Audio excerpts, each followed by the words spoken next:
Hello, welcome to Gardener's World. These are elephant garlic, and I've got shallots here, and they've all been drying here in the greenhouse for a number of weeks.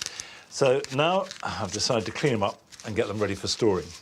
So take off the stems, and with elephant garlic like this, the stems are not terribly pliable, so they don't plait neatly, and they store perfectly well in a basket. Take off the dirtiest of the outside these and just trim off the roots without cutting the root plate. If you damage that, then they won't store so well. Check them over. There's a little bit of damage on that, but actually that's where the prongs of the fork went in. So just make sure it's not rotten. And you'll know if it's rotten because it'll be soft and squidgy, but that's perfectly okay. Just put them in a basket on one side in a cool, dark place.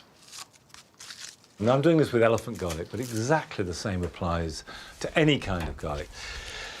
And I'll do the same with the shallots, and that's another great virtue of shallots over onions. They tend to store much better than onions. And like garlic, if they're put somewhere cool and dark, they will store for at least a full calendar year. On today's programme, Frances visits Sue Kent on her allotment in Swansea, where they share the perennial problem of how to tackle weeds. I think it's a good lesson to not put yourself under too much pressure if you're just starting, isn't it? Third year is the first time I think you begin to think, oh yeah, maybe it's working. Maybe I can grow veg. Exactly. We visit a gardener who has spent the last 40 years creating her garden on a steeply sloping site. If you've just got retaining walls and grass, it's all right, but it's a bit boring actually. So what I've done is I've created intrigue. And I shall be planting shrubs on my new border on the mound.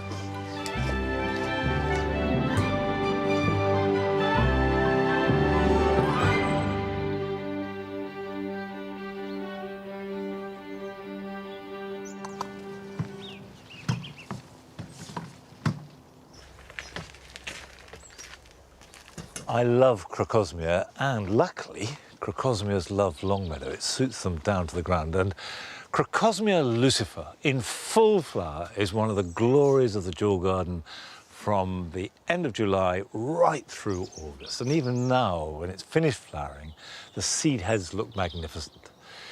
But it is not the only crocosmia. One of the beauties of some of the other really good crocosmias is they flower a bit later, and will continue flowering to the end of this month. Now, perhaps the best known of these alternative crocosmias is Emily Mackenzie. I've got one here. It's a wonderful plant. It's got this lovely, rich, almost caramel orange. It doesn't grow anything like the size of Crocosmia lucifer, but it's very long flowering, right through September and into October. Now, this is Buttercup. I mean, the name is obviously explanatory, but it's more of a sort of egg yolk yellow with touches of orange in it. Perfect. And finally, I've got another red. Now, this is much the same colour as Lucifer. It's called Hellfire. But you can see it's a very different form. This is much more elegant in its own way. These bendy stems and smaller flowers, again flowering a little bit later.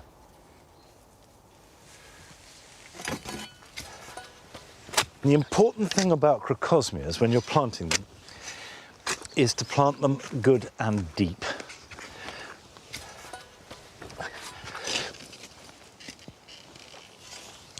Now I'm going to put Emily Mackenzie in here. Now, you won't see it if I take it out of the pot, but actually this is a bulb. And crocosmias grow as corms, and corms are bulbs that are flattened.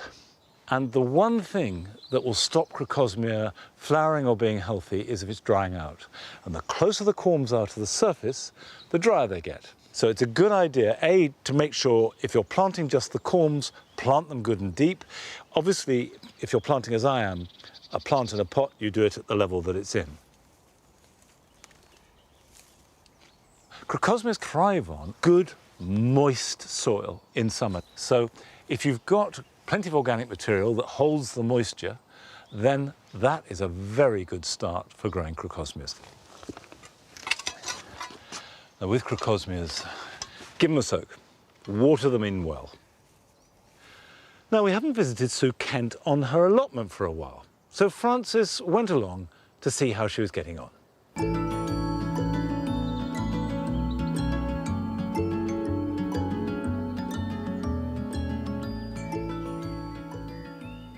It's so lovely to be here, Sue, and see your allotment. It's looking great.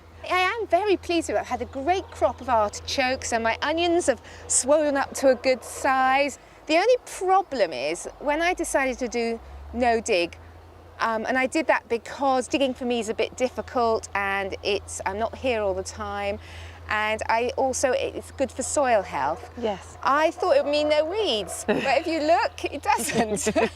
Well, I know all about weeds. I had an allotment that was basically horsetail and nothing else. So I know the battle. I think sometimes it's kind of accepting some and knowing which ones to get rid of. So, weeds that are about to flower. Oh, like obviously. this one. Take it before it flowers so it doesn't spread the seed. Of course. Yeah. And then other perennial weeds. I can see, what have you got? Is this couch grass that you have? Yeah, really plagued with couch grass. Yeah, and bindweeds. And field bindweeds, that's really gone mad this year. And the problem that I've had is I've tried various things on the paths. I've tried cardboard. The path at the back is more successful, which is wool and cardboard. Right, okay. Everything else, it's needed redoing. And the only one that's left to do, and I wonder if you could help me, is this one here. And we'll actually do the wool and the cardboard. Absolutely, yeah. Do you normally put the cardboard straight over the weeds, or do you weed it first? Well, I'm a bit lazy, but as I've got some help, it'd be much better if I weeded it first.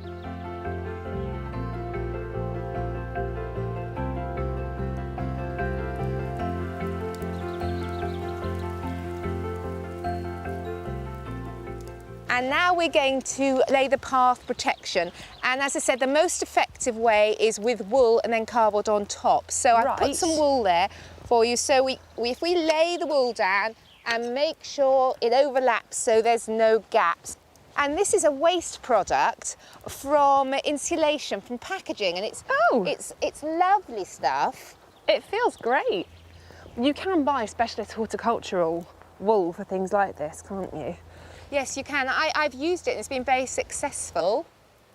Now we're going to put cardboard down. I've put the first piece down to try and cover the wool. Right. And we normally have to water the cardboard, but today, because of the lovely Welsh weather, I think that's being done for us. I think so too.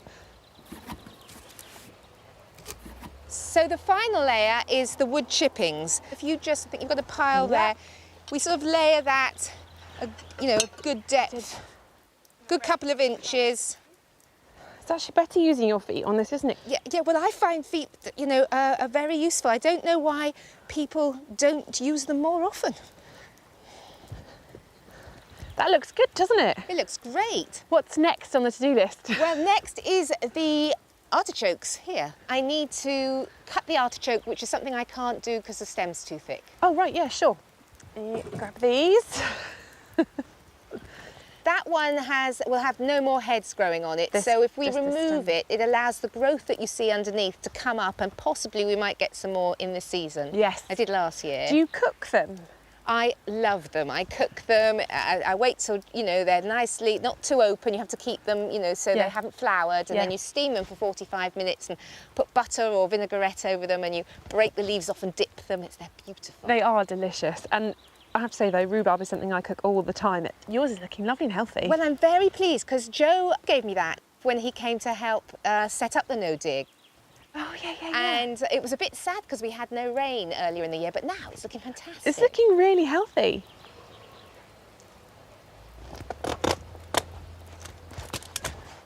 There we go. And the thing is that they'll put on this lovely new growth for a few years, get lovely big artichokes that get better, and then they'll suddenly just stop producing. You have to replant them, don't you?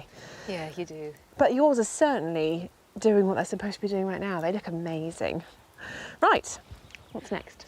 So I want to harvest the onions, and then I want to prepare the bed for asparagus, because I found this is the driest bed and I think asparagus is going to work there. Excellent. Let's do it.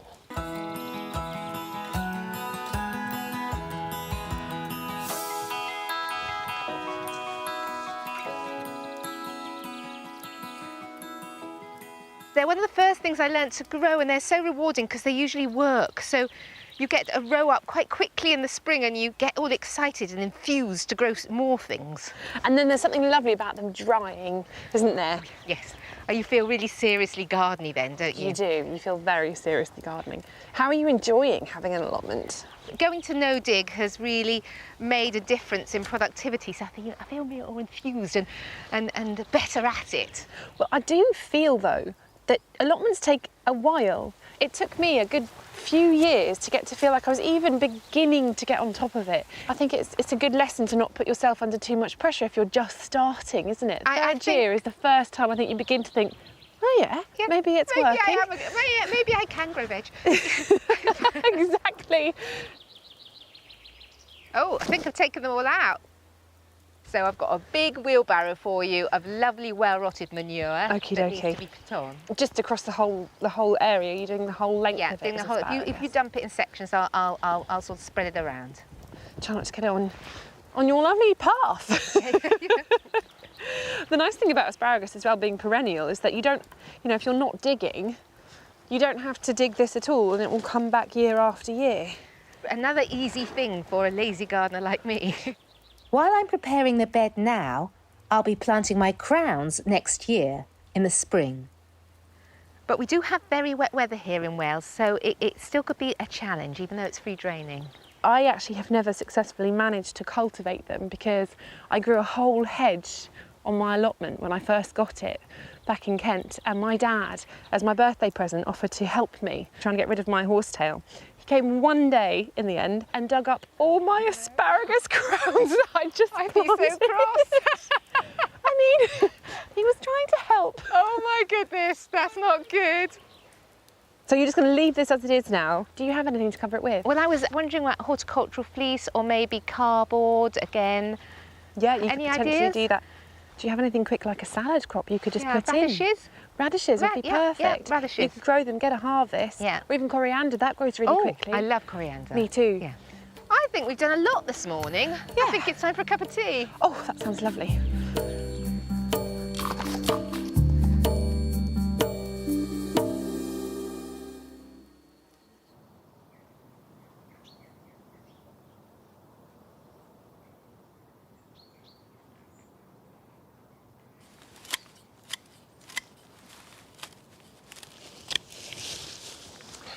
Well, they certainly were unlucky with the weather, but we will actually be joining them both a little later in the programme when hopefully after they've had their cup of tea, the weather will be a bit better. I'm cutting back the Alchemilla, lady's mantle. Now, Alchemilla, of course, looks wonderful when it's in full flower, but when the flowers fade, they do turn brown and don't look good at all. And when you cut them back, cut right back to the base. Flowers, stems, leaves and all. Reduce them to a stump, and that will let light and air in, and new foliage, fresh foliage, will very quickly regrow. And that will go on into autumn, then die back over winter completely, and then reappear in spring. It's now time to visit the first of your gardens this week, and it takes us to Abingdon in Oxfordshire, where we visit what you might call a train garden.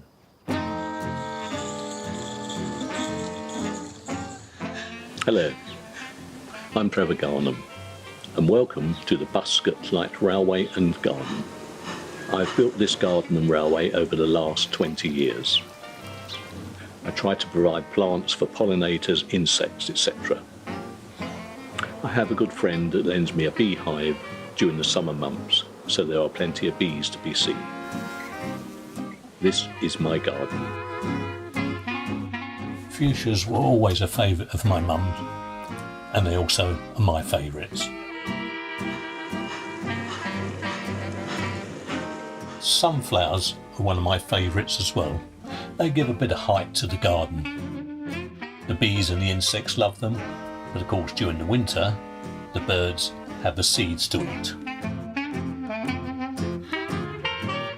I was given some purple beans 40 years ago, and I keep growing them from the seed that I save every year.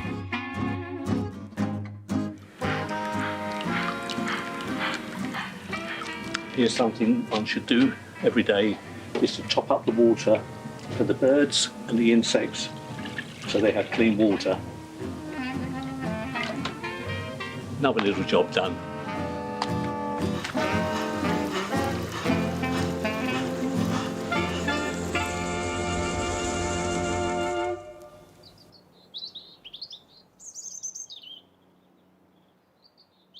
I am very impressed, Trevor, that you've kept the same seed rolling from year to year for 40 years. That's quite something. And I like your trains too. Now, we have here on the mound 2 symmetrical beds, and you can see that they are now made and ready, straddling the path. And when they're planted up, they should really tie the whole mound together. And what I want to do today is start to build up the jigsaw that is a border. When you start planting a new border, it's a mistake just to randomly start putting in plants that you like. You actually need to construct it like a building, with building blocks. And you want to start with the biggest plants first. So today, I want to just concentrate on shrubs. Now, I'm starting with this. This is Potentilla fruticosa Primrose Beauty. And the reason I've chosen it is in the name, it's primrose. And remember, the colour scheme for the mound is soft yellows and soft blues. So just to start with, I'm just going to plonk this down, say there. And an absolute rule is when you're starting to lay out plants, put them all out in their pots before you plant a single one. And then you can rearrange them. And then when you're happy, and only then, and that could be days, then you just stick them in the ground. Now, I've got another one because there are 2 beds, but I'm not going for perfect mirror-like symmetry. On the corner there like that, I think. That's good. Now, I've got a good yellow, and now I've got a good blue. This is Ceanothus repens, and it grows more or less horizontal. It will form a sprawling mound. Now, evergreen Ceanothus are less hardy than deciduous ones. So it does mean that I need to give it as much sunshine and as much drainage as I can for it to be happy. So this wants to go at the top of the slope. So for the moment, let's put that like that. When it's fully grown, it will reach up to about 3 foot tall, about where my hand is, and cover an area round about like that. So let's put that there, and the other one on the other side over here, like that. Now, I've got 2 different plants here that look similar. This one is prostrate rosemary, which means that essentially it grows sideways, but it is rather tender. However, this variety, which is called 7C, is hardier and still will form a low, sprawling mound. And that is what I'm going to plant into the slope, and I'm going to put this into a pot, into the urns at the top of the steps, which means I can protect them in winter. I can bring them in if need be. Think about those harmonies. One plant doing one thing and then being echoed, carrying on that colour pattern throughout the whole border. Now, unless your soil is really heavy clay, planting should be easy because you should have prepared it so that it is easy, and it's a pretty good rule of thumb. But the principle is always the same. Make a hole. Don't take it out the pot, but put it in the hole to make sure you've got your levels right. That will do. And you can see that that's got very fibrous roots, but that's not pot bound. That's absolutely fine. But what you can do is with your thumbnail, just break the roots. That stimulates new growth. And the new growth, instead of sticking within the shape of the pot, will go out into the soil.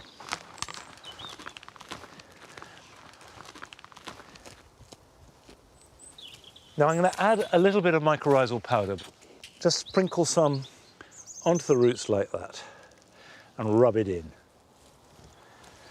Pop that in the ground. I'm just going to turn it round so it's got its best face forward. And there we go. Now the thing about Potentilla is that it will grow in almost any soil. It's really adaptable. Give it sunshine if you possibly can. and it flowers from mid to late spring right through to late summer, but it can get a bit leggy. So if you cut it back by about a third in March or April, that will encourage new growth, and it's the new growth that will carry the flowers. Now, we went to South Wales to visit the garden of Liz Davies, who has created something on a much larger scale and on a much steeper slope.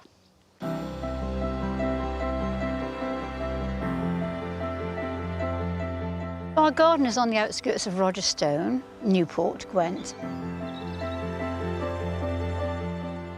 The garden is roughly around 2 acres. We created the garden from scratch. It was a marshy field on a slope. There was nowhere flat, because being in Wales, everything's on a hill or a mountain. But really a sloping garden is much more interesting than a flat garden, because you can weave your way around it and always find something new to look at.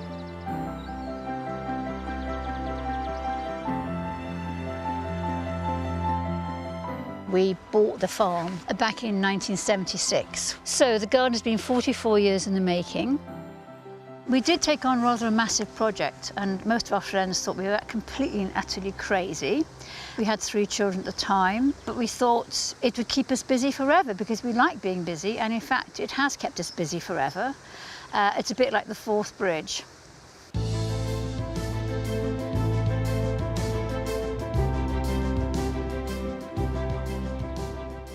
When we arrived here, everything was derelict.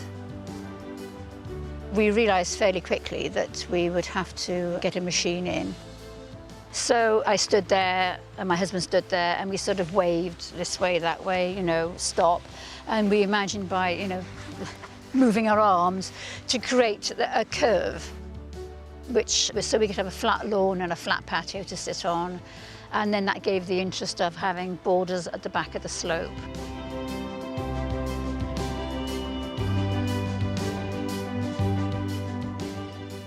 The vision for the back garden was to create interest on different levels, and then on each level have a different style of planting.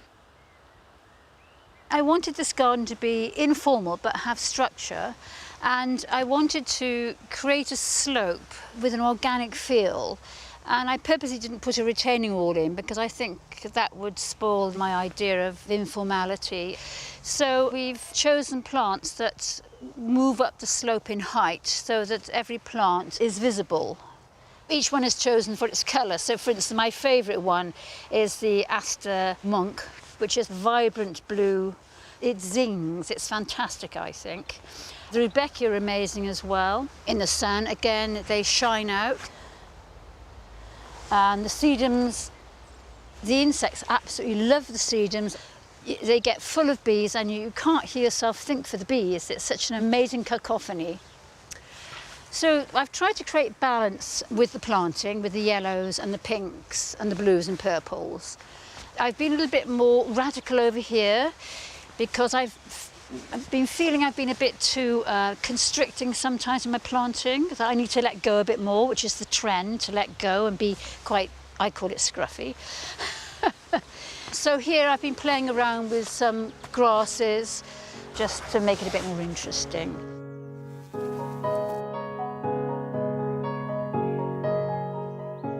The flagstone steps are reclaimed from the barn, and we've used the stone tiles off the barn and off the house to create the risers for the treads. I think it's really important to have these paths running through the beds when they're big beds. Number 1 for maintenance, and number 2 for intrigue, for curiosity. When children come here, they love running around the steps. They run up and down all over the place and wear themselves out, which is always very good.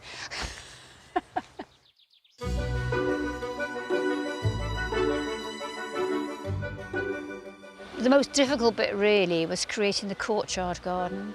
The actual area was on a slope. The entrances to the buildings were on different heights, so we had to create different levels in the courtyard so that you could access those buildings easily. So I designed the courtyard to be on 7 different levels, and that's where we had to have retaining walls put in because you couldn't use it otherwise.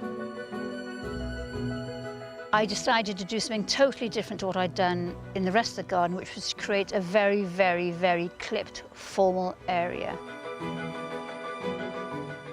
If you've just got retaining walls and grass, or a few flowers, it's all right, but it's a bit boring actually. So what I've done is I've created intrigue in having hedges on top of the retaining walls, and they're all different size hedges. There's a beech hedge, a box hedge. All the shrubs have white flowers, Choisia tenata, viburnum, davidii, which I think has worked out really, really well. One small area in that courtyard garden I decided to turn into a hot garden.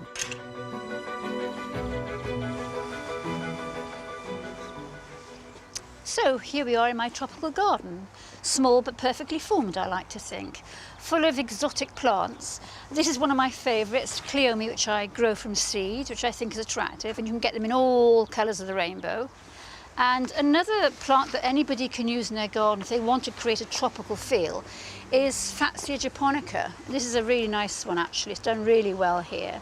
And it has that tropical look about it, and it's very, very easy to grow. This is very hardy, will do really well. I love cannas. I bought this in a National Trust garden, and it was the only plant left on the stall, and I thought, oh, that's a nice red canna. And that's a growth in a year, which I think is pretty good. And they're very easy to grow, as long as you feed them well. If you feed them well, they'll grow really well. And you can sometimes leave them in the ground over winter, just cover them over with some fleece and some soil, or you can actually dig them out, put them in a pot or a sack, but you need to keep them a little bit damp in the winter. They don't like to completely dry out. And then you can put them back in the garden or in a pot in about June, I think, is about the best time.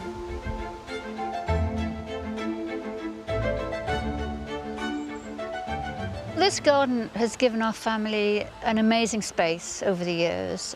And the last few years I've been teaching yoga in the garden. I think yoga fits well with the garden because we all know the importance of getting out into the fresh air. It's liberating. I just listen to the close sounds of the insects or the birds, meditate on that, just quietening the mind. And it's great enjoyment. I mean, I don't know what I'd do without it. I mean, sometimes I think, oh, why am I doing all this? You know, gosh, this is such a lot of work. But actually, what else would I do? Because it's my passion.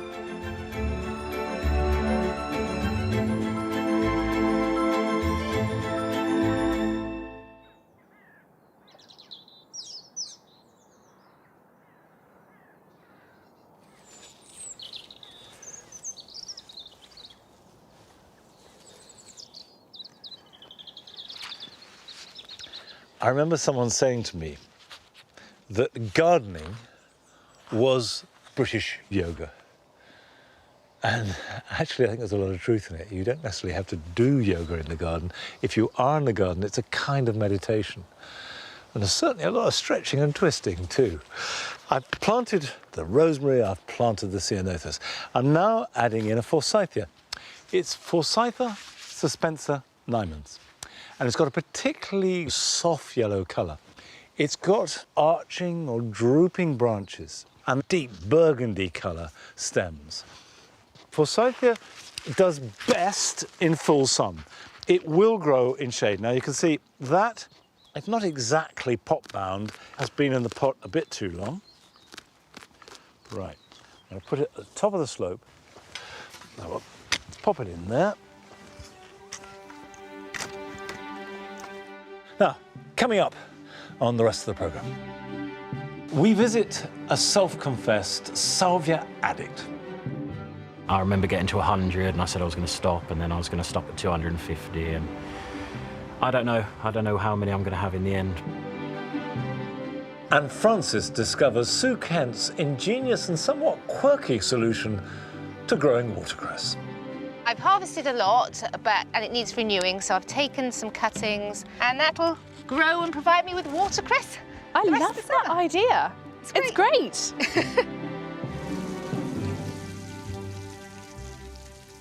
But first, we're off to Hampshire, to visit another of your gardens, where there has been a transformation from an almost empty space into a rich wildlife haven.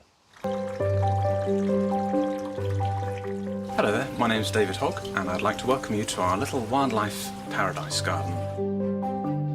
So this is the result of about 2 years of work. When we moved in 2 years ago, this was basically a blank canvas, just a square of lawn with some small borders around the edges, and over that time we've completely transformed it with a real focus on planting for wildlife.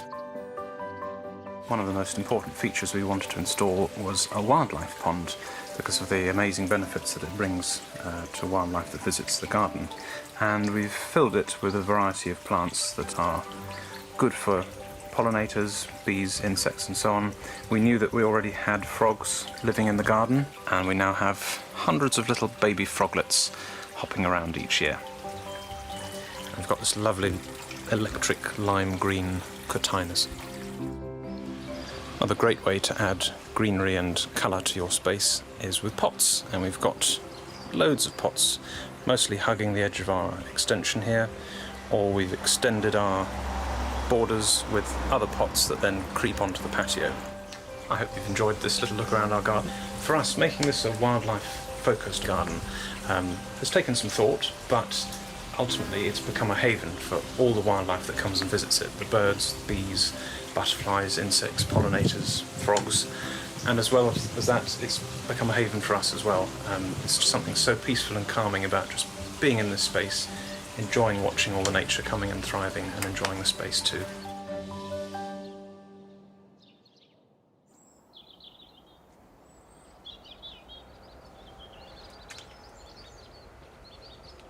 As David's finding out, encouraging wildlife into your garden is completely fascinating and adds a whole new element and dimension of interest.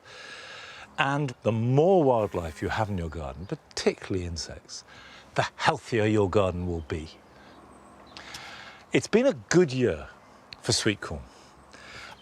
And what that really means is I've bunged some seed in, put the plants in the ground, not done much, and they've done well. And now they're ready to harvest. And I'll tell you how I know.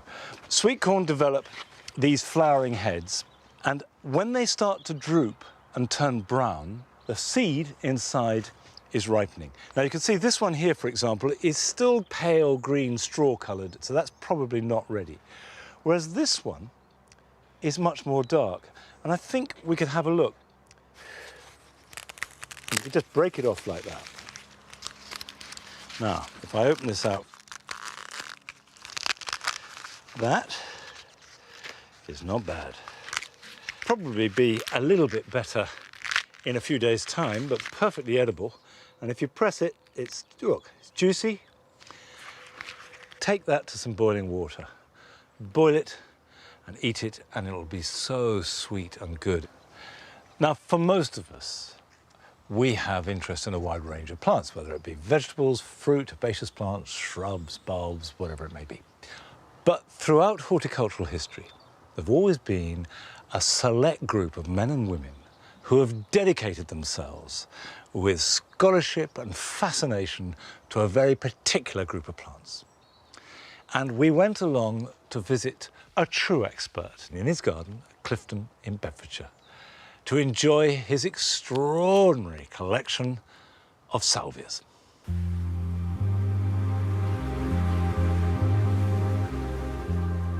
I have around 450 salvias in my collection, possibly a few more if I include my new hybrids. I remember getting to 100 and I said I was going to stop, and then I was going to stop at 250, and I don't know how many I'm going to have in the end. It's like an adventure. Growing up, my mum grew, or still grows, salvias. All my knowledge, cuttings, seeds, etc., came from my mum, so I was very lucky. And there's just a feeling of excitement with them because there's such a wide variety of salvias. There's over 1,000 species alone now.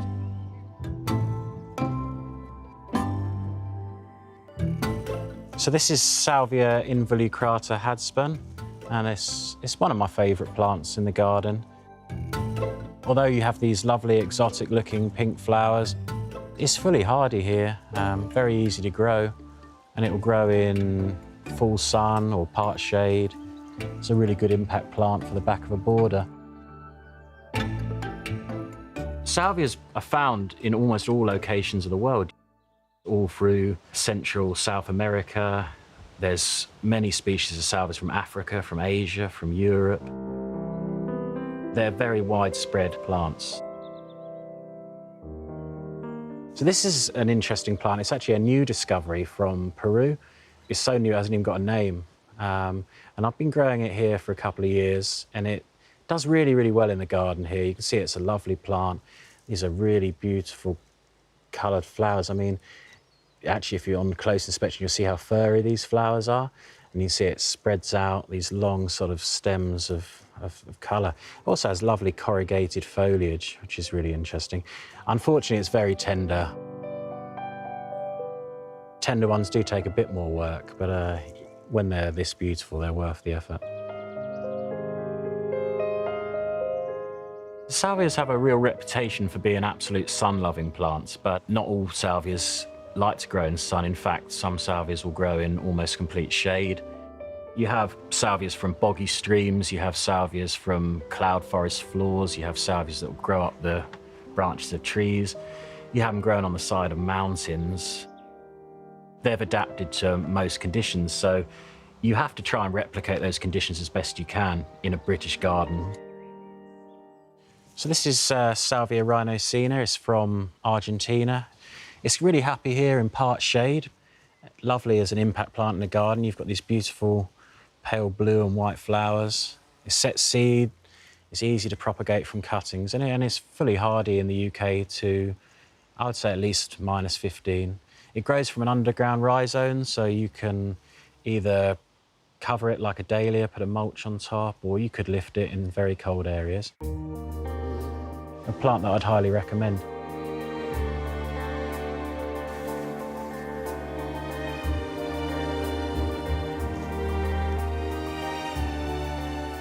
This is my allotment. I ran out of room. The idea came, you know, why not try an allotment? It's more me, it's more wild, it's a little bit untamed, it's a bit more quirky, and I like this style of wild gardening. We have a lot of the shrubby type salvias up here. This one here is simply known as peach, red swing. The larger variety is Wendy's Surprise, which was found growing in this country as a hybrid. Although the structure of these salvias might look quite similar, but up close they all kind of have their own personalities.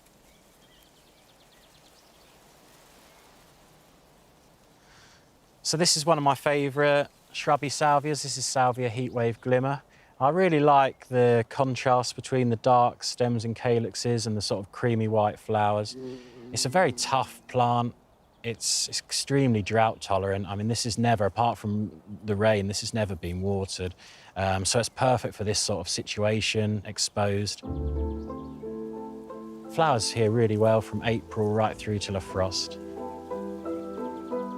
Salvias have developed a unique method to be very efficient pollinators, and it involves a lever mechanism. So when an insect arrives at the flower and enters, the plant operates a lever mechanism which allows the two stamen to be lowered and add the pollen to the insect's back, which means that without the insect even being aware, it's then carrying the pollen from one flower to the next flower. And this is one of the reasons that salvias have been so effective at spreading all over the world.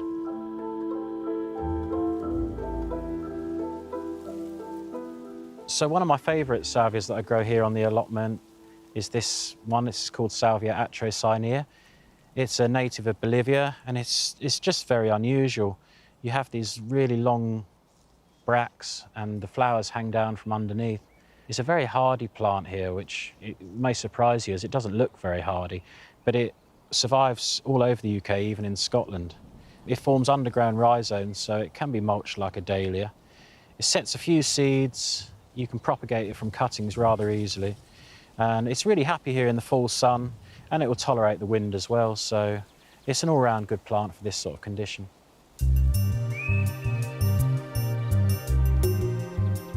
When I stand in the garden, I have a real sense of that I could be in a different country because I'm surrounded by plants that kind of transport you to somewhere else. I think every year I try and mesmerise myself with creating displays of, as much colour as I can. It's an absolute fascination, I guess. It's become a complete addiction, and the more unusual they are, the more I want to grow them.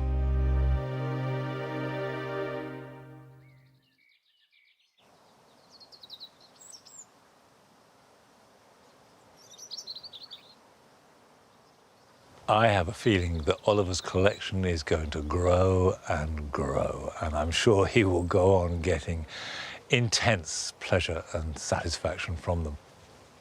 Well, I love salvias, and I've got half a dozen different ones here in the jewel garden, but the one that gives me as much pleasure as any is the most common of the lot. This is Salvia amistad, and it has become phenomenally popular, and there's really good reason for that. One, it's pretty easy to grow. Two, it's a glorious, rich purple. And three, and best of all, those purple flowers are produced from June right through till Christmas. It is incredible how the flowers just keep coming and coming. And at the moment, it's looking particularly good with this Rudbeckia. This is Rudbeckia hirta cappuccino. I just love this combination of the yellow flare at the end of the petals and then this velvety brown as it gets nearer to that central boss. Now, it's time to make our final visit to one of your gardens in today's programme. And this takes us to Staffordshire and highlights how important gardens have been, especially in helping us to get through the last year or so. Hello, my name's Gary. I'm currently living in Stoke-on-Trent, and I'd like to share my garden with you. My garden has become hugely important over the last couple of months since I had the diagnosis of long COVID. I don't know the name of anything within it, so I do apologise. My garden doesn't necessarily follow any clear direction. It's just mainly if I see something, I get it, I plant it where I like it to be. The first bit going through sort of goes from some flowers all the way up into some spiky things I planted a while ago. I do like the structure of grasses and the structure of the architectural form of the leaves within the garden. This bit here, the bamboo, normally does get a trim, however, I've had to leave it. I just haven't got the energy to be trimming it. However, when I can, I'll be seeking some form of revenge on that bamboo and giving it some sort of shape. Going down the garden now, as you can say, this bit, the wild bit, there's some different types of bamboos there and grasses. I like their shape, I like their structure, and it gives the garden various heights when you look down on it. This end here is a wild pond I put in last year. Within there's frogs this year, there's been 2 common newts and a dragonfly only last week. And we're going to get gate crashed in a minute by one of my cats. There we are.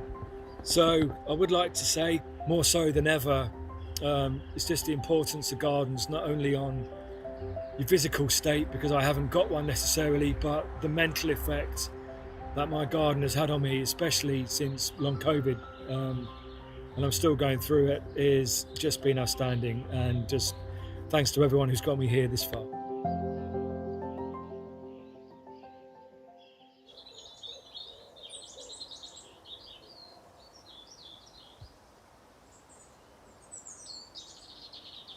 Well, I do hope you're feeling a bit better, Gary, and I'm so glad that the garden is being part of your recovery.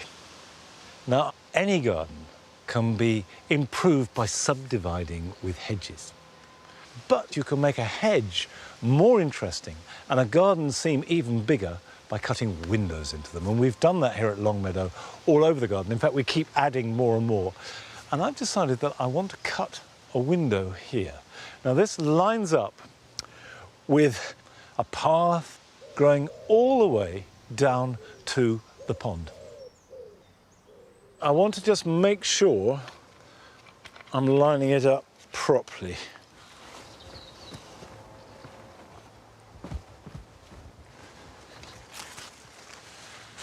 Yeah, that's it.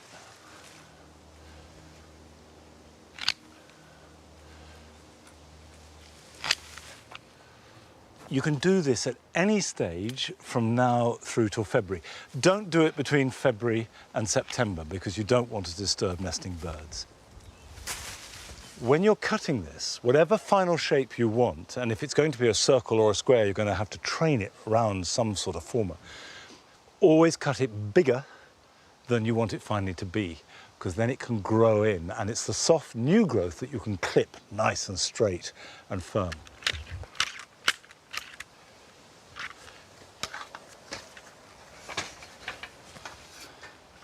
Right, we have a raggedy hole, but it's going to remain a little bit raggedy till this time next year. But next spring it will grow back solidly, and then I can really tighten it up. Right, well, I've got quite a lot to tidy up now. And anyway, it's time to rejoin Sue Kent and Francis on Sue's allotment in South Wales.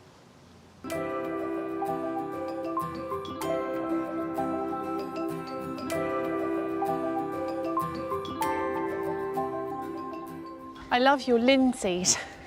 Yes, I know it as flaxseed. Yeah, same thing, same thing. It's been so beautiful. I didn't know what it would turn out like, and the bees love the flowers.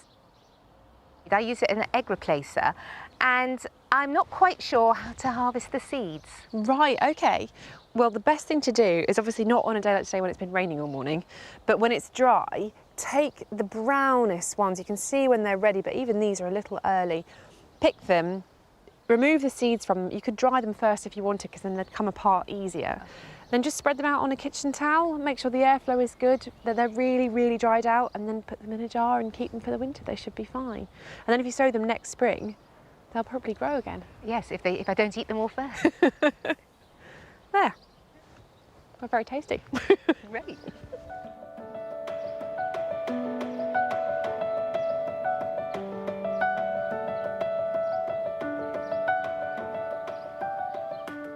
I'm lucky enough to have a plumber on the allotment site, and he was throwing these away, and I thought they'd make great raised beds, and also I could do the wicking system, which would make watering easier. Right. So I was going to do one for carrots, and if you'd help me do some pak choy in yours.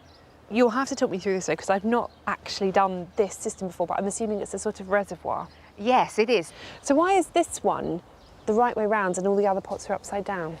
All the others have got water underneath, and this one can access that water when we put earth in, and the earth will act as a wick, sucking up the water that's in a reservoir and then distribute it over the cotton sheet, and it stops the roots of the plants sitting in water, and it just brings up what they need. You know, watering an allotment is quite a heavy-duty job, but by doing this I haven't had to do any watering in those tubs.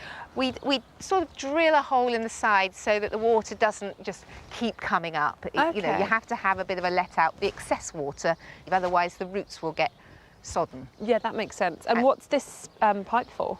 So it's a way of easily getting the water to the roots, because plants much prefer to go downwards, especially carrots, than be watered on the surface.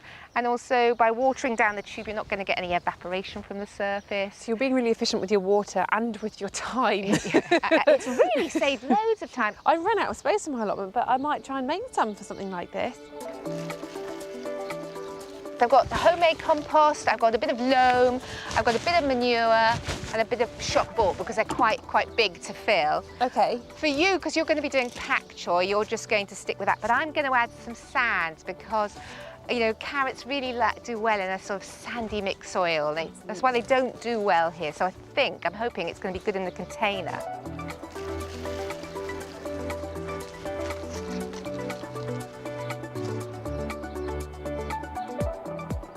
How are you doing, Francis? Good. I think I'm about ready to plant.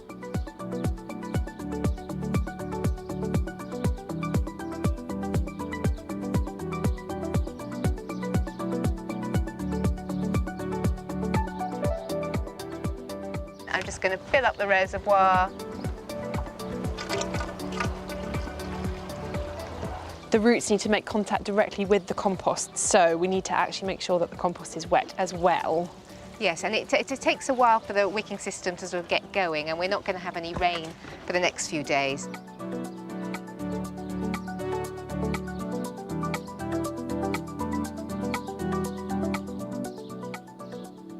So what is this contraption? I'm growing watercress and it needs to have its roots in the water all the time.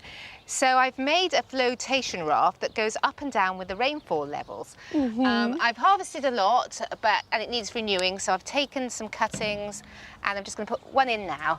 And that'll grow and provide me with watercress. I love that idea. It's great. I'm going to make one of those.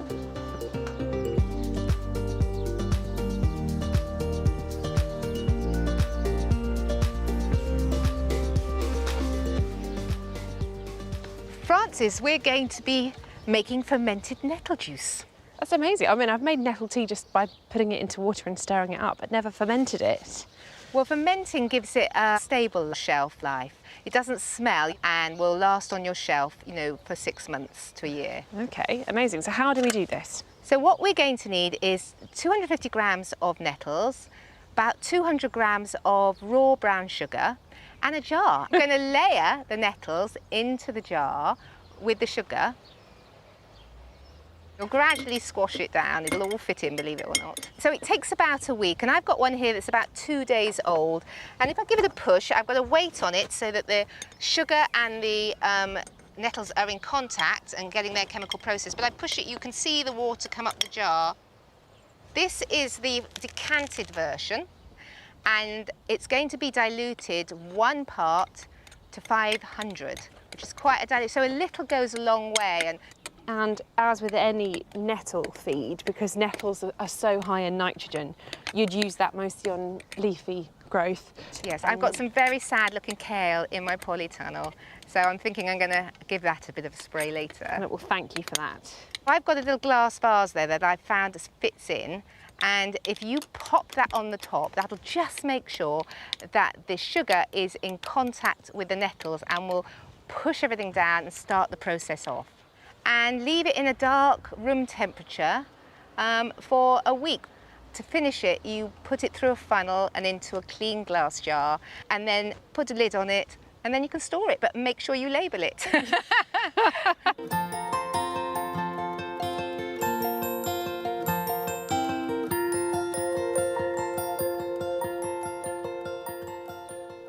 Well, this is quite a nice way to finish a lovely day, isn't it? It is. Thank you so much for all your help and your advice. It's been invaluable. No, thank you for having me. It's been lovely to come. And just a little thing that I brought with me as a thank you. Since you have a no-dig bed, you need some no-work vegetables. So I've got you this perennial kale. Oh, they're the easiest thing to take from cuttings. You just snip them off, stick them in the ground, and they root. So hopefully by next year you'll have a bed full of them, and they'll need a lot of nettle feed so you can get making more. That is great. I love the thought of a perennial anything. It's less work. Bit of netting, but other than that, they just do their own thing, and it'll get really big. Okay. So enjoy. That's great. Thank you. I shall put it in.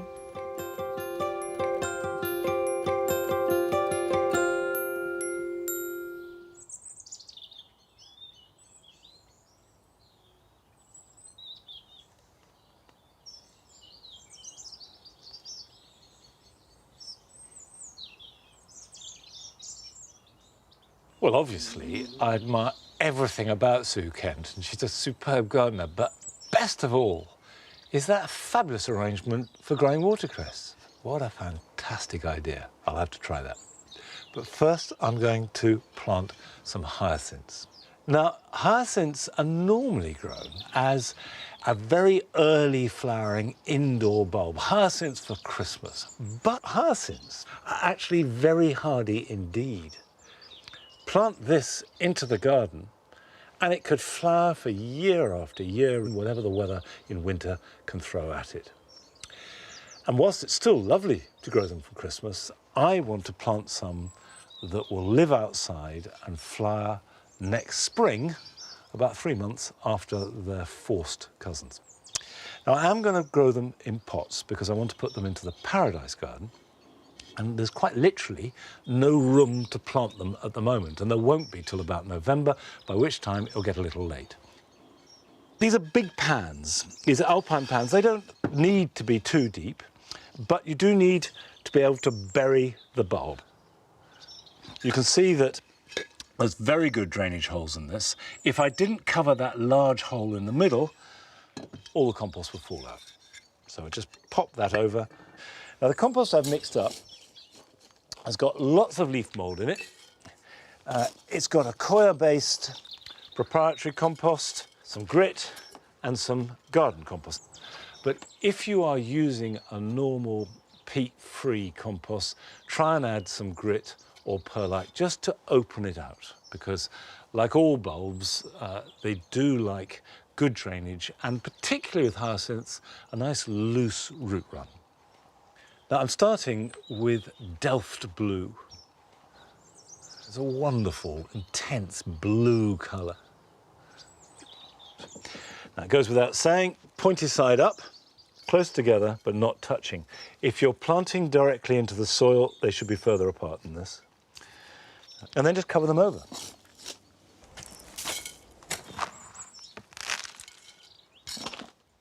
Now that's one. The other one I want to grow is one I haven't grown before, which is called Woodstock. And I've chosen this because it's got a lovely, rich burgundy colour. Right, cover them over. These don't need to go under cover or protection from whatever the winter weather throws up. The only thing you need to watch is that they don't get waterlogged. If you've got any doubt, put them on chocks so that the water can flow through and flow away. Well, it's nice to begin the process of all the autumn jobs. And I know with bulb planting, this will continue till the last tulip is in sometime around mid-November. But here are some jobs that you can crack on with this weekend.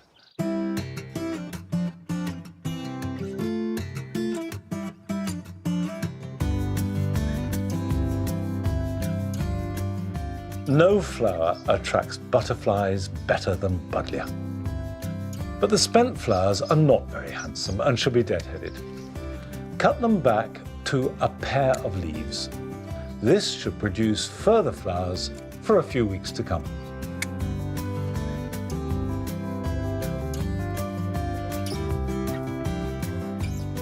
September is the best month for planting daffodil bulbs into long grass. And I'm replanting the pseudo-narcissus that we gathered when we made the new mound beds. Try and plant it twice its own depth if you can. Cover it over and then leave it to do what it does best.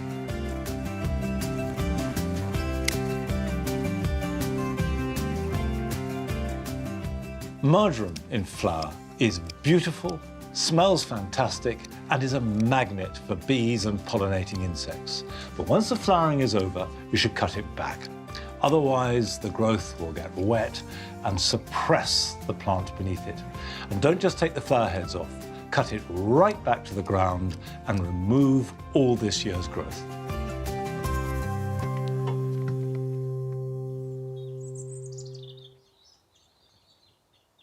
Well, that's it for today.